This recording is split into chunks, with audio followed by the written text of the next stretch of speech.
धर्माच्या धर्मभूमी म्हणून भारताचा उल्लेख केला जातो.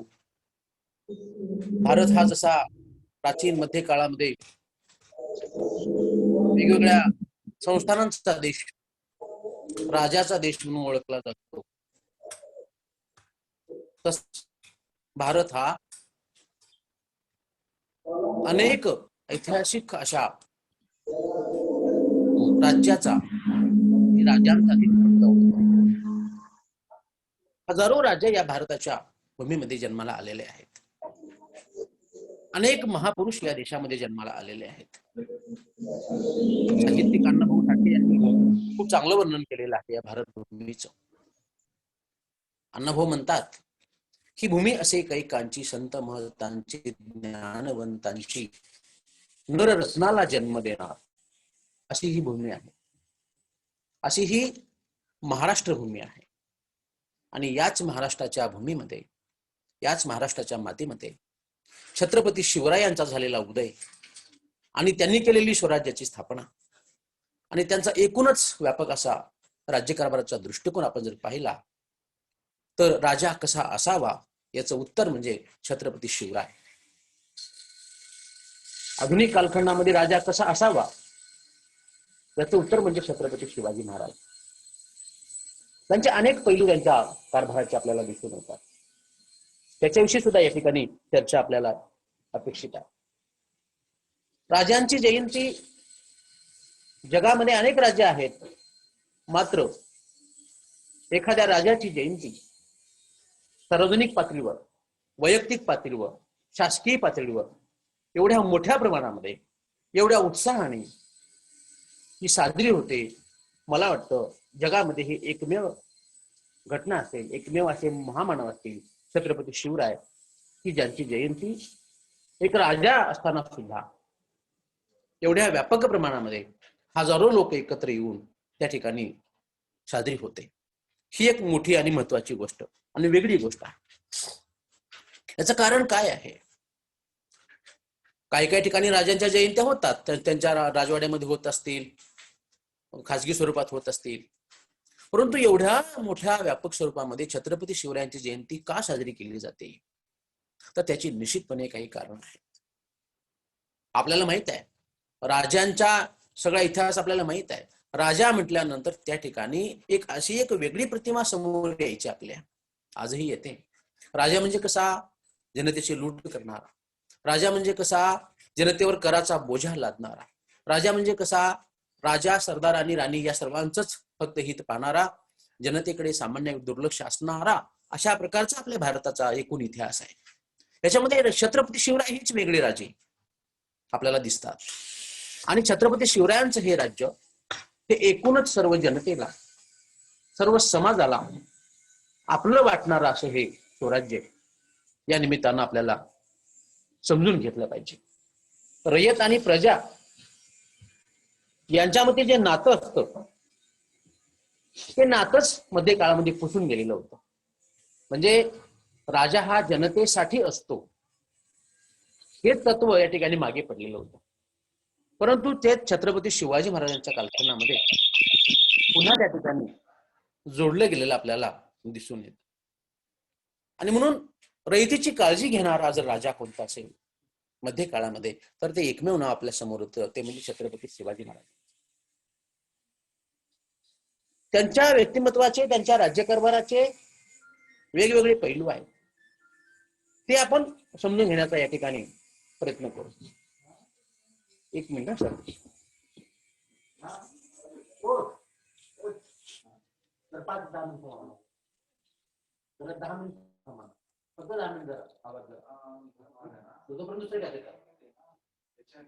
आवाज फक्त जरा 10 मिनिट आपण.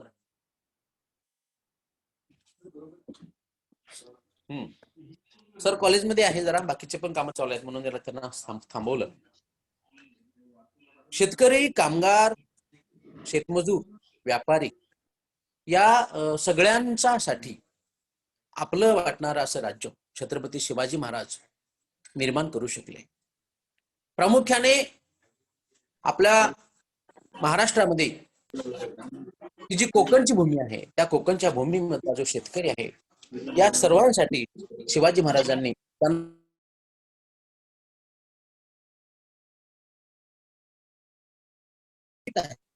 शिवाजी महाराजांना पुण्याची जहागिरी त्या ठिकाणी मिळालेली होती आणि पुण्यामध्ये असताना त्या ठिकाणी दादोजी कोंडदेव यांच्या मदतीने छत्रपती शिवरायांनी त्या ठिकाणी शेती क्षेत्रामध्ये महत्वपूर्ण सुधारणा स्वराज्य स्थापन करण्याच्या आधीच त्या ठिकाणी सुरू केलेल्या होत्या आणि शेतीचं महत्व त्यांनी ओळखलेलं होतं. स्वराज्यामध्ये शेतीची मोजणी त्यांनी त्याच काळामध्ये करून घेतलेली होती आणि जमिनीचे वर्गीकरण करून त्या जमिनीवर वेगवेगळ्या प्रकारचे टॅक्स त्या ठिकाणी जनतेच्या हिताची काळजी घेऊन त्या ठिकाणी महाराजांनी लावलेले होते आणि आपल्या महसुलामध्ये कोणावरही अन्याय अत्याचार होणार नाही आणि कोणालाही त्या ठिकाणी सवलत मिळणार नाही अशा पद्धतीची काळजी छत्रपती शिवाजी महाराजांनी घेतलेली होती. ज्या ज्यावेळी दुष्काळ असेल किंवा कुठला अस्मानी सुलतानी संकट आलं असेल त्या त्यावेळी महसुलामध्ये सरसकट माफी देण्याचं धोरण छत्रपती शिवाजी महाराजांनी स्वीकारलेलं होतं. ज्या ज्यावेळी शेतकरी आर्थिक अडचणीत असेल त्या त्यावेळी शेतकऱ्यांना त्या ठिकाणी तगाईच्या स्वरूपामध्ये शेतकऱ्यांना कर्ज द्यायचं आणि ते कर्ज टप्प्याटप्प्याने वर्षाला वसूल करून घ्यायचं अशा प्रकारची ती राज्यकारभाराची मोहीम त्या ठिकाणी महाराजांनी स्वतः स्वीकारलेली होती. ते तगाई कर्ज नंतरच्या कालखंडामध्ये या छत्रपती शिवरायांच्या या पद्धतीचा वापर काही कल्याणकारी राजांनी त्या ठिकाणी केलेला आपल्याला दिसून येतो.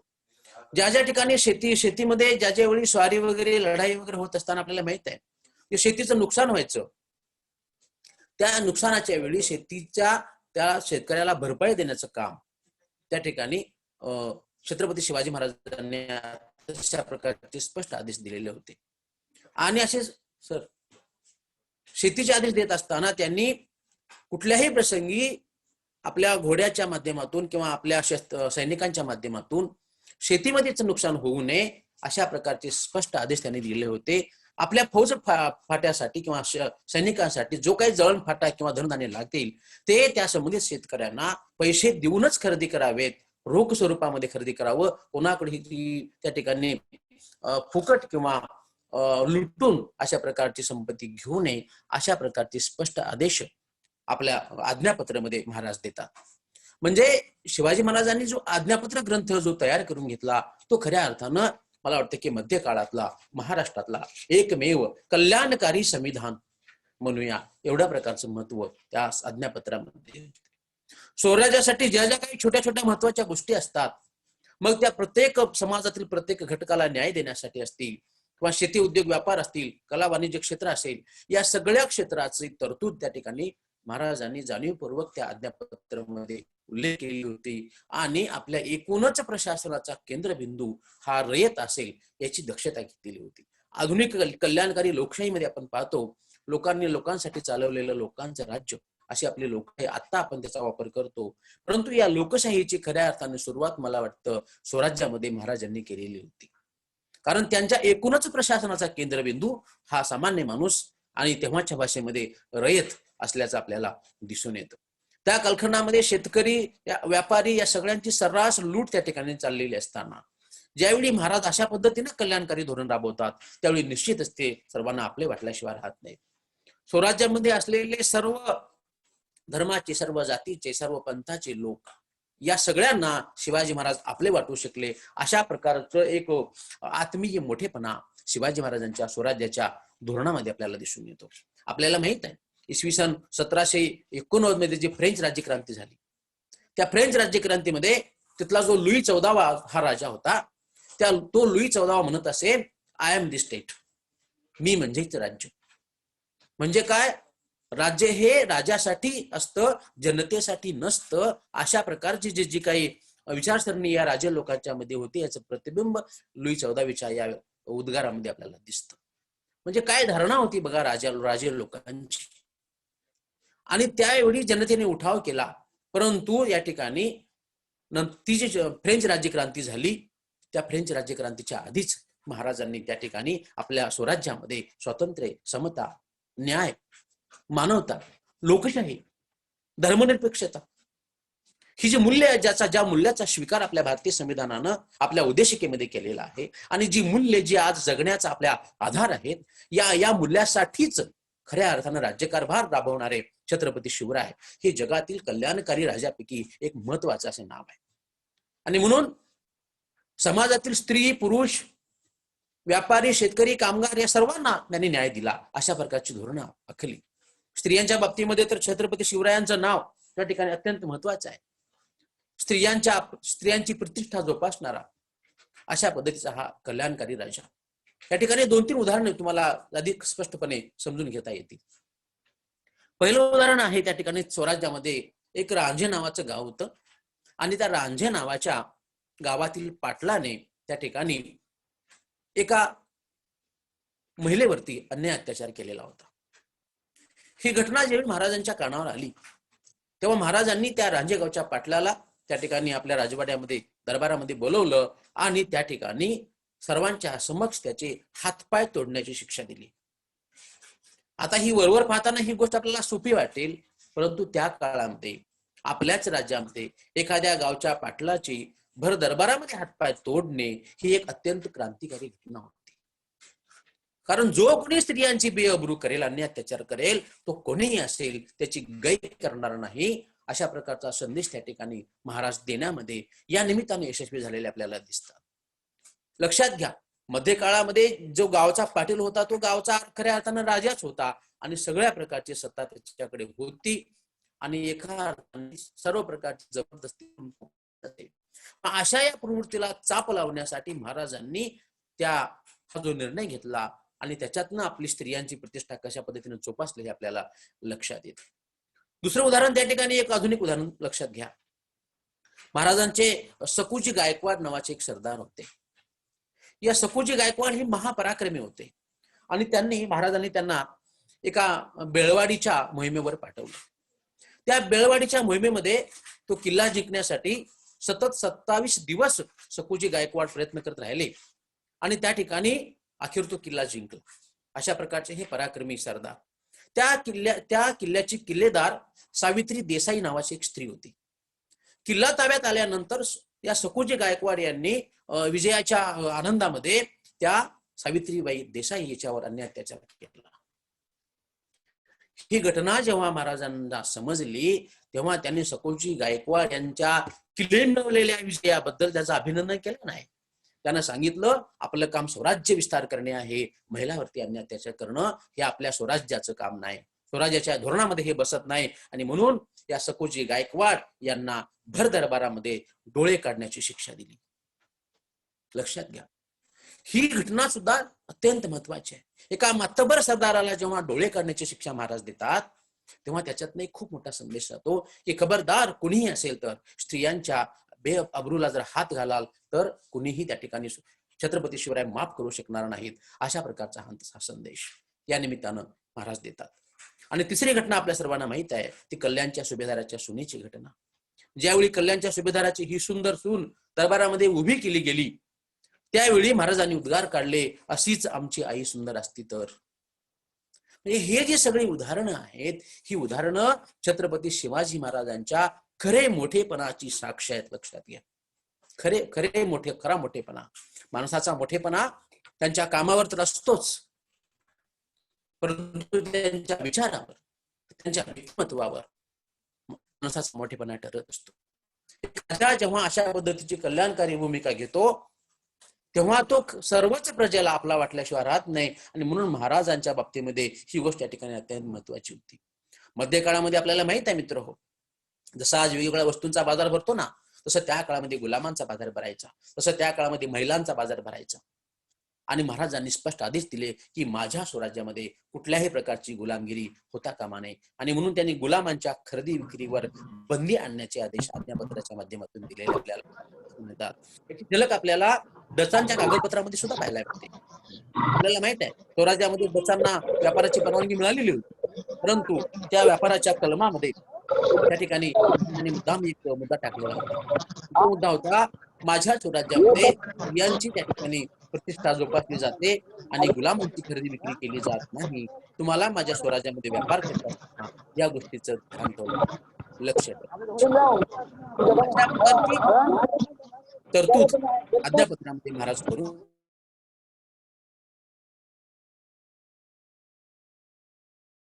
वेगवेगळ्या जातीच्या छोट्या मोठ्या जातींच्या मावळ्यांचं मोठं सहकार्य मिळालं. सर्व धर्माच्या म्हणजे प्रामुख्याने त्या काळामध्ये जे होते ते हिंदू बरोबरच मुस्लिम धर्माच्या सरदारांचं सुद्धा त्यांना सहकार्य मिळालं. ही गोष्ट या ठिकाणी अत्यंत महत्वाची लक्षात घेण्यासारखी आहे. छत्रपती शिवाजी महाराजांचा धार्मिक दृष्टिकोन अत्यंत उदार आणि व्यापक होता मित्र हो, तो आपण समजून घेतला पाहिजे.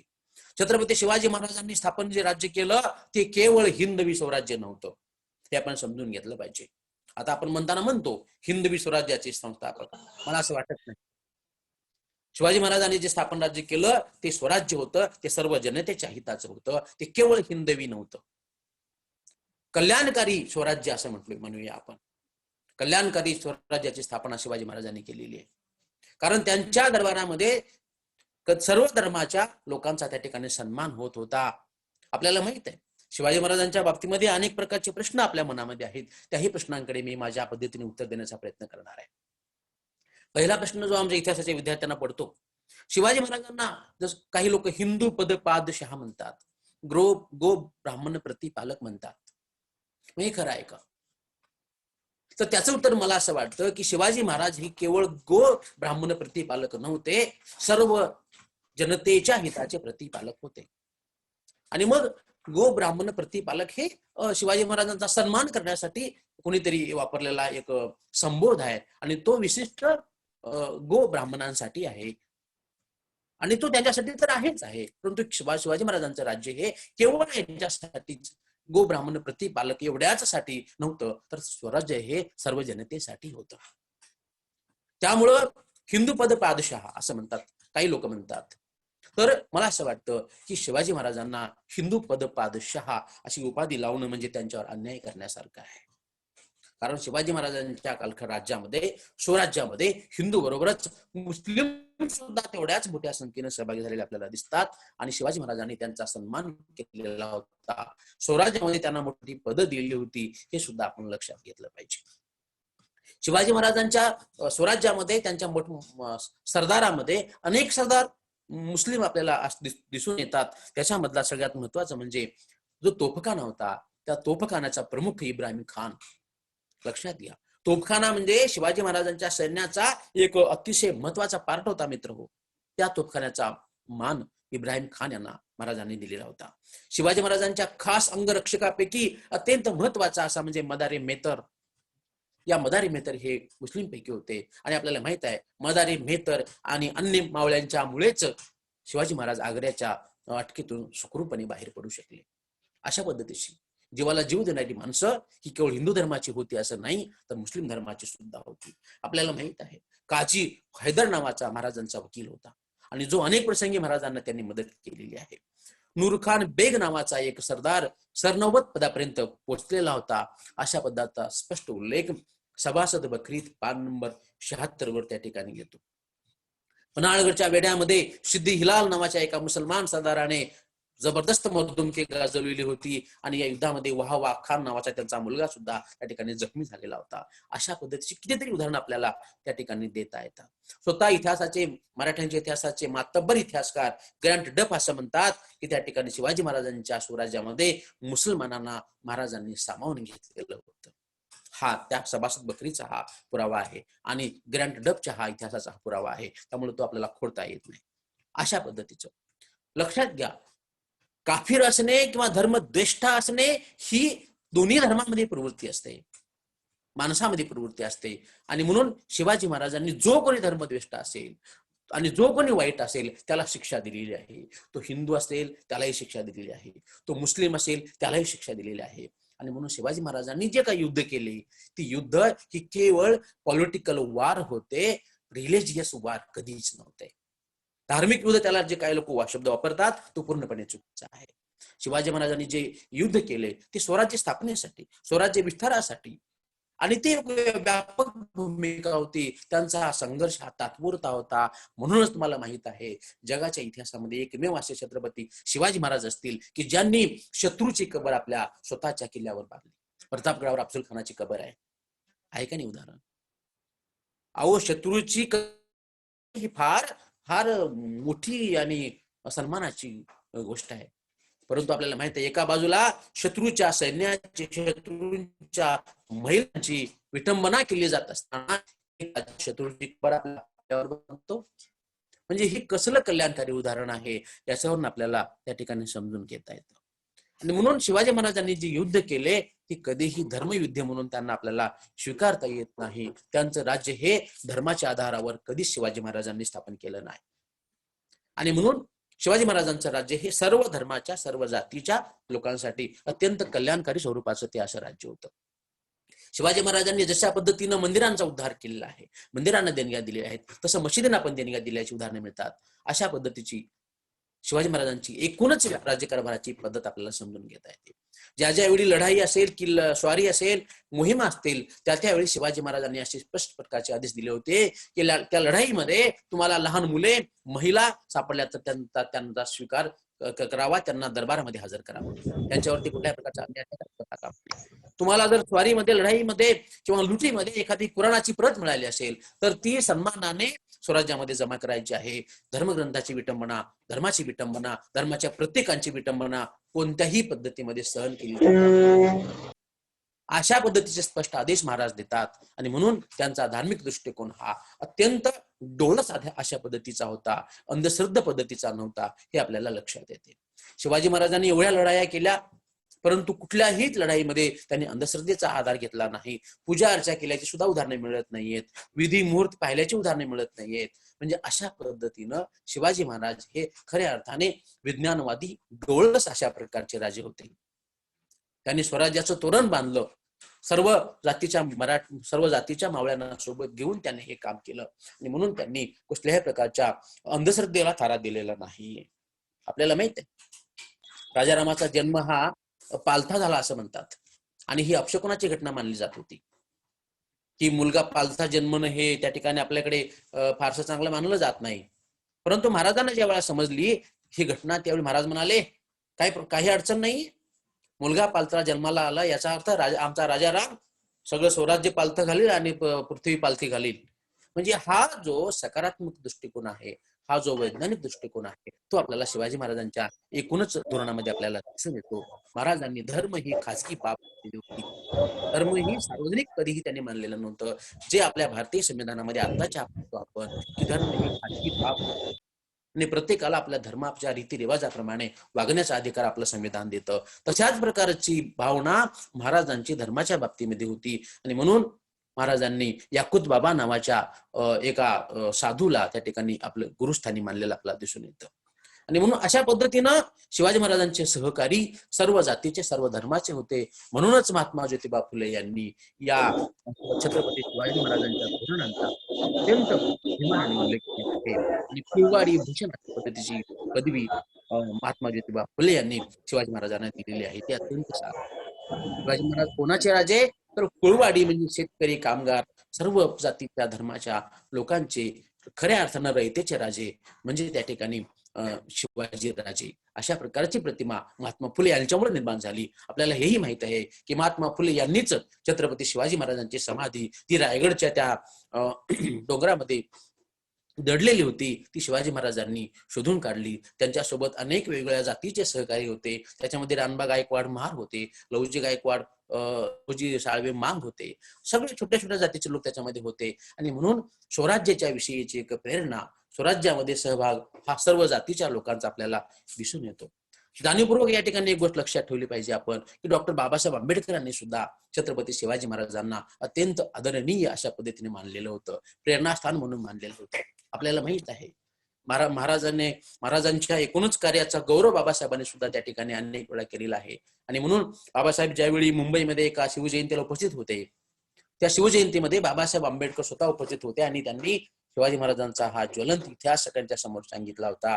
सांगितलं होतं की छत्रपती शिवाजी महाराजांचे जे कल्याणकारी धोरण आहे ते धोरण आदर्शवत अशा पद्धतीचं आहे. सगळ्याच मराठा राजांनी किंवा सर्वच हिंदू राजांनी जर छत्रपती शिवाजी महाराजांसारखं जर वर्तन केलं असतं तर निश्चितपणे इतिहास वेगळा घडला असता. अशा पद्धतीची भावना बाबासाहेब त्या ठिकाणी बोलून दाखवतात. ज्यावेळी महाड या ठिकाणी बाबासाहेबांनी ठरवले की या ठिकाणी सत्याग्रह कुठे करायचा, त्यावेळी बाबासाहेबांनी सांगितलं की सत्याग्रहामध्ये अशी भूमी बघा की त्याच्यामध्ये महाडला प्राधान्य दिलं पाहिजे, कारण महाड ही छत्रपती शिवाजी महाराजांची क्रांतीभूमी आहे. ज्या भूमीतून छत्रपती शिवाजी महाराजांनी या ठिकाणी अन्याय, अत्याचार, जुलूम, जबरदस्ती, भोंदूगिरी, गुलामगिरी, अन्याय अत्याचाराच्या राजवटीला त्या ठिकाणी बंड करण्याची प्रेरणा दिली, ते छत्रपती शिवाजी महाराजांची क्रांतीभूमी खऱ्या अर्थानं आहे. आणि म्हणून आपला सत्याग्रह हा महाडच्या जवळच असावा, अशा पद्धतीची भूमिका बाबासाहेबांनी त्या ठिकाणी बोलून दाखवलेली होती. आणि आपल्याला हेही माहित आहे की खऱ्या अर्थानं त्या महाडच्या क्रांतीभूमीतूनच बाबासाहेबांचा संघर्ष सुद्धा त्या ठिकाणी चळवळ सुद्धा मोठ्या प्रमाणामध्ये सुरू झालेली आहे. म्हणजे हा सगळा इतिहास आहे. आणि म्हणून बाबासाहेबांच्या या एकूण विचारामध्ये आपल्याला छत्रपती शिवाजी महाराजांना बाबासाहेबांनी कायम आदर्शस्थानी मानलेलं आपल्याला दिसून येतं. आज इतिहास हा खऱ्या अर्थानं मित्र आपल्याला प्रेरणा देतो, इतिहास आपल्याला प्रेरणा देत असतो, परंतु ती प्रेरणा ही चांगल्या पद्धतीने, पुरोगामी पद्धतीने, वैज्ञानिक पद्धतीने पुढे आणली पाहिजे. आजकाल असं झालेलं आहे की महापुरुषांना सुद्धा आपण जाती जातीमध्ये वाटण्याचा प्रयत्न करत आहोत. ती सर्वार्थाने चुकीची गोष्ट आहे. कोणतेही महापुरुष, छत्रपती शिवराय असतील, महात्मा फुले असतील, बाबासाहेब असतील, राजर्षी शाहू महाराज असतील, हे सगळे महामानवांचं कार्य आपण जर पाहिलं तर ते सर्वजन हिताय, सर्वजन सुखाय अशा पद्धतीचं ते काम आहे. आणि म्हणून या एकूणच सर्व महामानवांना समजून घेणं, आमच्या नव्या विद्यार्थ्यांसमोर, नव्या पिढीसमोर या सर्व महामानवांचं सम्यक कार्य समजावून सांगणं, ही खऱ्या अर्थानं काळाची गरज आहे. इतिहासाचं विद्रुपीकरण करण्याचा, इतिहासामध्ये आपली जात, आपला धर्म त्या ठिकाणी घालण्याचा प्रयत्न काही प्रवृत्ती करत असतात. अशा प्रवृत्तीपासून दूर राहणं आणि नव्या पिढीला सुद्धा दूर ठेवणं अत्यंत महत्वाचं आहे. महापुरुषांचं जातीयकरण, महापुरुषांचं धर्मीयकरण जे होत आहे तेही थांबवणं अत्यंत गरजेचं आहे. आज शिक्षण क्षेत्रामध्ये, सामाजिक क्षेत्रामध्ये, राजकीय क्षेत्रामध्ये, धार्मिक क्षेत्रामध्ये खऱ्या अर्थानं आदर्श घ्यावा अशा पद्धतीचं एक कल्याणकारी व्यक्तिमत्व म्हणजे छत्रपती शिवाजी महाराजांचं व्यक्तिमत्व आहे. आपल्याला माहित आहे आपल्या महाराष्ट्रामध्ये फुले, शाहू, आंबेडकर आणि शिवराय यांचं नाव घेण्याची जणू स्पर्धा चालू असते, परंतु या महामानवांचे नुसते नावं घेऊन काम चालणार नाही, तर या महामानवांचे विचार सुद्धा घेतले पाहिजेत. आणि जो कोणी या महामानवांच्या विचाराप्रमाणे वागेल त्याला सर्वांनी साथ देण्याची गरज आहे. शेतकरी असतील, कामगार असतील, याच्या सर्व चळवळीमध्ये महाराजांच्या विचारासारखं त्या ठिकाणी त्यांना न्याय देण्याचा प्रयत्न त्या ठिकाणी केला पाहिजे. आणि जो कोणी खऱ्याला खरं म्हणेल, खोट्याला खोटं म्हणेल, सत्याला सत्य म्हणेल, असत्याला असत्य म्हणेल, विज्ञानाला विज्ञान म्हणेल, धर्माला धर्म म्हणेल आणि अंधश्रद्धेला अंधश्रद्धा म्हणेल, अशा प्रकारची भूमिका घेणारे त्या ठिकाणी नवीन पिढीमध्ये नवीन नेतृत्व निर्माण होणं आणि महाराजांचा हा आदर्श घेणं मला या ठिकाणी अत्यंत महत्वाचं वाटतं. खऱ्या अर्थाने शिवजयंतीचा हा दिवस जो उद्याचा दिवस आहे तो त्या ठिकाणी खऱ्या अर्थानं सर्वांना प्रेरणा देणारा दिवस आहे. तो प्रेरणा दिन आहे असं मला वाटतं. शिवरायांचे विचार, शिवरायांचे कार्य खऱ्या अर्थानं घराघरामध्ये, मनामनामध्ये घेऊन जाण्याची जबाबदारी ही आपल्यासारख्या शिक्षण क्षेत्रातील मंडळींकडे आहे. आणि म्हणून खरंच आठवावे त्यांचे रूप, आठवावा त्यांचा प्रताप, अशा पद्धतीचं एक व्यक्तिमत्व म्हणजे छत्रपती शिवाजी महाराज यांचं आहे. आज जेव्हा या भारतातील सामाजिक, आर्थिक, शैक्षणिक, राजकीय परिस्थितीकडे जेव्हा सहजपणे आपण दृष्टिक्षेप टाकतो तेव्हा निश्चितपणे माझ्या मनामध्ये विचार येतो, अंधार फार झाला एक दिवा पाहिजे, अंधार फार झाला एक दिवा पाहिजे, पुन्हा एकदा जिजाऊंचा शिवा पाहिजे. अशा पद्धतीचं छत्रपती शिवरायांचं मोठेपण, त्यांचं कार्य हे समजून घेणं आणि नव्या पिढीला ते समजून सांगणं ही अत्यंत महत्वाची अशी गरज आहे असं मला वाटतं. आणि म्हणून या निमित्तानं अत्यंत गडबडीमध्ये असताना सुद्धा या ठिकाणी छत्रपती शिवाजी महाराजांचे काही महत्वाचे विचार मी आपल्यापर्यंत पोहोचवू शकलो. आदरणीय सोनवणे सर, आदरणीय बनसोडे सर आणि आदरणीय गायकवाड सर, आपल्या सर्वांना मी आता सांगतो की या ठिकाणी शनिवारी आमच्या कॉलेजमधले आमच्या 5 जणांचं कॅस्टचं प्रमोशनचा कॅम्प आहे. त्यामुळे आपल्याला माहित आहे त्या ठिकाणी किती बिझी असतो आपण, तरी सुद्धा या ठिकाणी छत्रपती शिवाजी महाराजांच्यावरती श्रद्धा, इतिहास या माझ्या विषयावरती श्रद्धा आणि आपण सर्वांनी मित्रांनी माझ्यावर ठेवलेला विश्वास, त्याच्यासाठी या ठिकाणी मी होकार दिला. आपल्या सर्वांचे मी मनपूर्वक आभार मानतो. आपल्यासारख्या एखाद्या ग्रामीण भागात राहून शिक्षण सेवा करणाऱ्या महाविद्यालयामध्ये मला संधी मिळाली हे मी माझं भाग्य मानतो. पुन्हा एकदा सोनवणे सर, गायकवाड सर आणि बनसोडे सर, आपल्या सर्वांचे मनपूर्वक आभार मानतो. धन्यवाद सर. धन्यवाद सर. अतिशय प्रभावी अशा प्रकारची मांडणी आणि समकालीन दृष्टिकोनातून छत्रपती शिवाजी महाराजांचं महत्व या व्याख्यानाच्या निमित्तानं आपण आमच्या विद्यार्थ्यासमोर मांडलं. सर, मला सांगायला खूपच आनंद होतो की अतिशय ग्रामीण भागामध्ये, त्यातही आम्ही आदिवासी भागामध्ये काम करणारी ही सर्व मंडळी आहे, पण आज तुमचं व्याख्यान केवळ मोबाईलवरतीच नाही तर आमच्या लाईव्ह रूम मध्ये एका पडद्यावरती विद्यार्थ्यांना दाखवलं जात आहे. आणि ही खरंच आमच्यासाठी अतिशय अभिमानास्पद अशा प्रकारची गोष्ट आहे. आपल्यासारखा वक्ता, आपला एक माणूस म्हणून जीवन जगणारा एक चांगला माणूस या कार्यक्रमाला उपस्थित राहिला. अतिशय अनमोल अशा प्रकारचं आपण मार्गदर्शन केलं, त्याबद्दल मी पुन्हा एकदा तुमचे आभार मानतो सर. प्रथमतःच मला रात्रीच तुम्ही सांगितलं की सर कॅस्टचे आपले स्टेजचं काम आहे आणि ते आपल्याला करायचं आहे. सर, ही तर अतिशय म्हणजे जिकरीची बाब आहे, पण या सगळ्या व्यस्त आम्हाला दिसते की तुम्ही मध्ये उठलात आणि सांगितलं की आता मला बोलवू नका. म्हणजे ही जी तळमळ आहे समाजाप्रतीची, ती तळमळ तुमच्या या व्याख्यानातून आम्हाला दिसून आली. पुन्हा एकदा तुमचा धन्यवाद मानतो आणि महाविद्यालयाचे प्राचार्य आदरणीय डॉक्टर विनोद सोनवणे सरांना विनंती करतो की आपण या कार्यक्रमाचं समारोपीय मनोगत व्यक्त करावं. आदरणीय डॉक्टर विनोद सोनवणे सर. धन्यवाद सर. कलावंती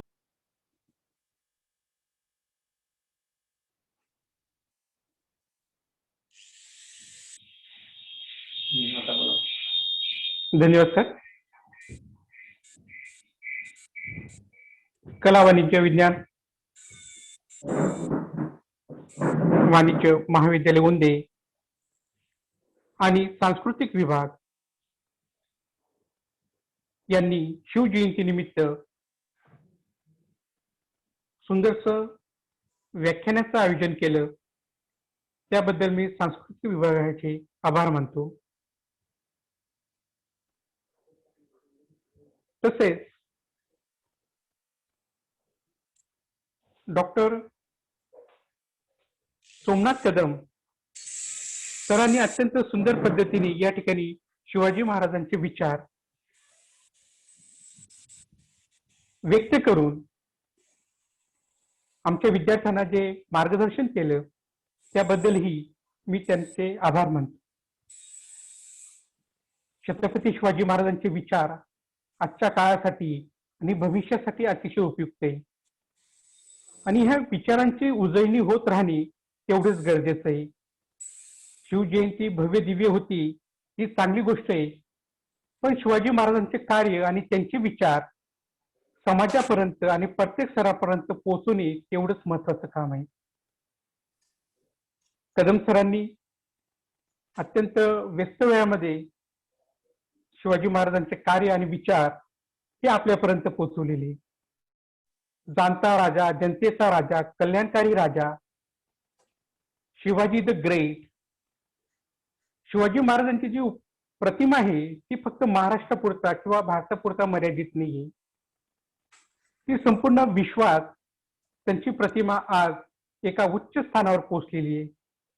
जगातील महान राजांमध्ये त्यांचा उल्लेख केला जातो.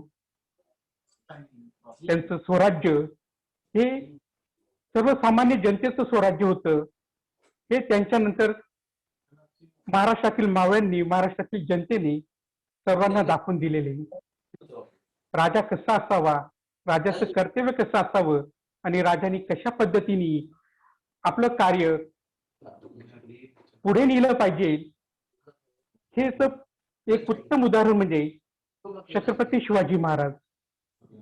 अनेक प्रसंगामध्ये त्यांनी आपलं कर्तृत्व सिद्ध केलेलं आहे.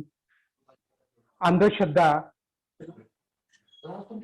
भारतामध्ये जी होती, महाराष्ट्रामध्ये जी होती, त्याला तडा देण्याचं काम हे शिवाजी महाराजांनी केलेलं होतं.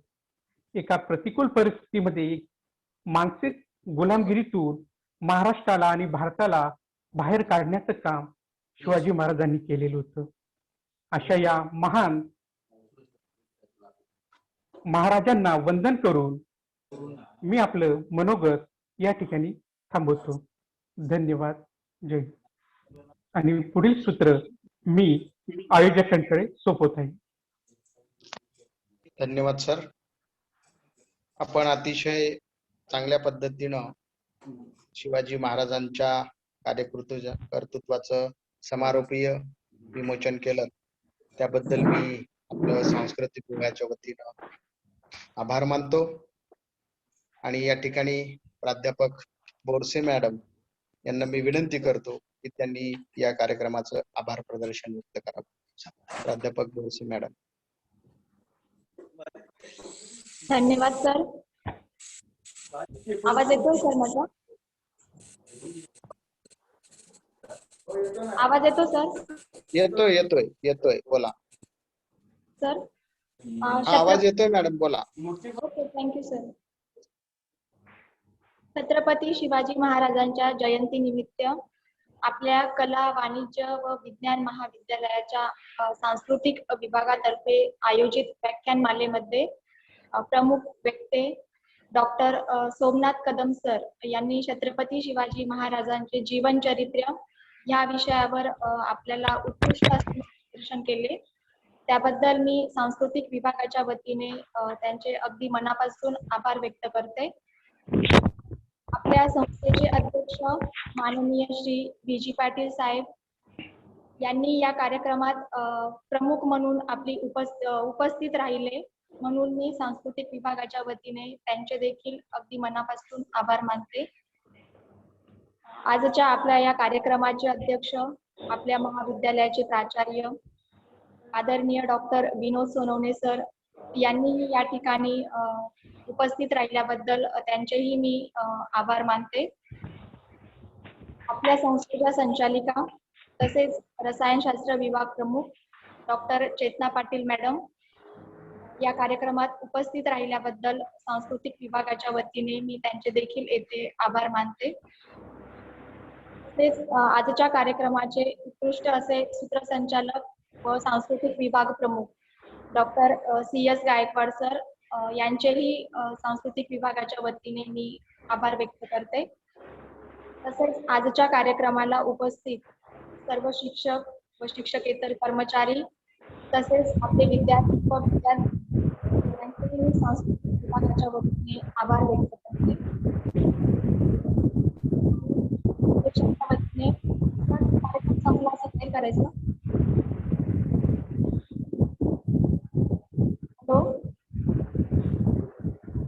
हा मॅडम. संपला असं जाहीर करायचं सर? हॅलो काय म्हणताय? कार्यक्रम संपला असं जाहीर करू का? हो हो हो. तांत्रिक विभागाचंही आभार माना मॅडम. आपले तांत्रिक सहाय्य देणारे विशाल निकम सर, भीमराव बनसोडे सर, विशाल तांडेल सर, महाले सर आणि सर्व टीम यांनी अतिशय उत्कृष्ट अशा प्रकारे हा कार्यक्रम लाईव्ह दाखवला. त्याबद्दल या टीमचं आपल्या विभागातर्फे विशेष अभिनंदन, आभार. आणि हा कार्यक्रम प्राचार्यांच्या आदेशाने संपला असं आम्ही या ठिकाणी जाहीर करतो. धन्यवाद. Thank you sir.